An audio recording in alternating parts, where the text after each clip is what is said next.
మట్కా మట్కా ఆట మీద మన్ను వాడ ఏం పనిచేసావురా నువ్వు? ఎంత పనిచేసావు?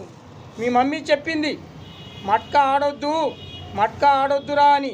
కానీ నువ్వు విన్నావా? ఇప్పుడు మీ మమ్మీ మట్కా నువ్వు ఆడడం వల్లే చచ్చిపోయిందిరా, చచ్చిపోయింది.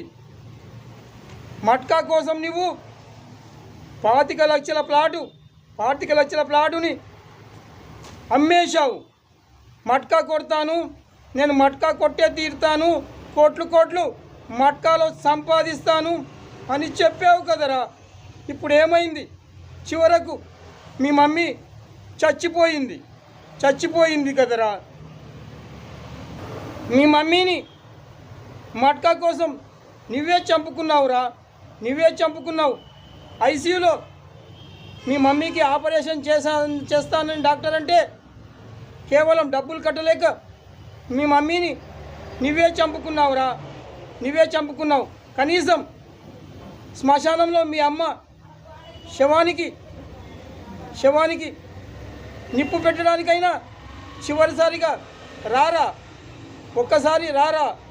నీ అమ్మ శవానికి నిప్పు పెట్టడానికి రారా.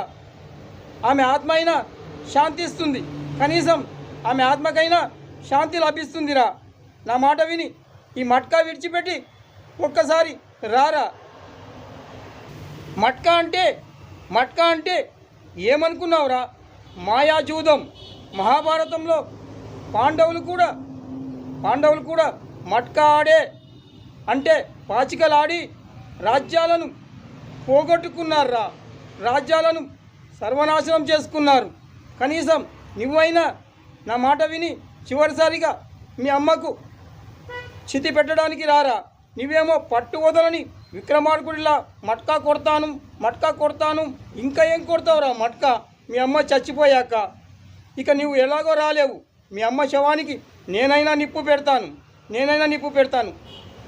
ఆ తల్లి ఆత్మ తప్పకుండా శాంతిస్తుంది. నేను నిప్పు పెడితే మీ అమ్మ ఆత్మ శాంతిస్తుంది. ఇప్పుడే నేను వెళ్తాను.